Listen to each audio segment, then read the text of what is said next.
O mga kapuso, meron na ba kayong panghanda at pangregalo sa darating na Pasko?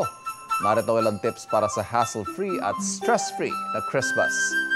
Live mula sa Maynila, may unang balita. Si Bea Pinlac. Bea, anong meron dyan? Ivan, 35 days na lang Pasko na, kaya tinanong natin yung ilang kapuso natin kung ano ba yung discard tipid tips nila ngayong holiday season.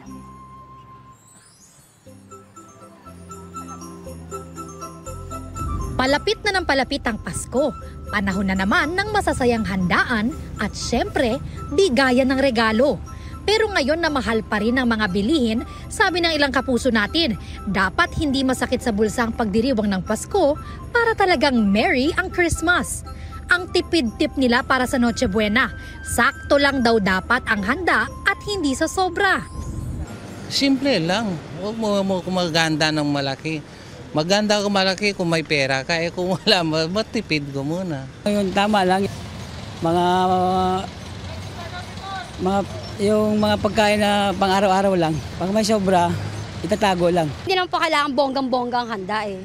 Ang mahalaga, sama-sama ang pamilya at nagpapasalamat sa Diyos. Yung pong tunay na kahulugan ng Pasko. Pati sa pagreregalo, dapat daw tipid. Sabi nga, it's the thought that counts. Kailangan natin talaga dumiskarte. Mga sale-sale, tiyangge-tiyangge. Sa simpleng pamimigay ng regalo po, matutuwa na yung mga bata. Pera na lang, sila na lang, bahala mag-budget sa kung anong gusto nila bili. At dahil need ng budget ngayong Pasko, may inaabangan ng ilang kapuso natin. So kaya't ibigay mo na ang aming Christmas bonus. Pati na ang 13-month pay para dan okay na okay.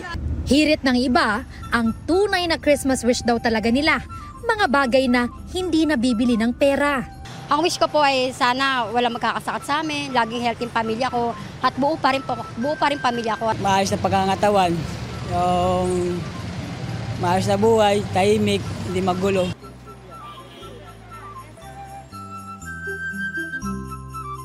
Ivan, sabi naman nakausap natin, hindi naman daw talaga pabonggahan ang pag-celebrate ng Christmas.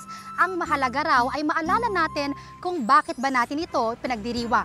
Yan ang unang balita mula rito sa Maynila. Bea Pinlac para sa GMA Integrated News. Kapuso, huwag magpapahuli sa latest news and updates. Mag-iuna ka sa balita at mag-subscribe sa YouTube channel ng GMA Integrated News.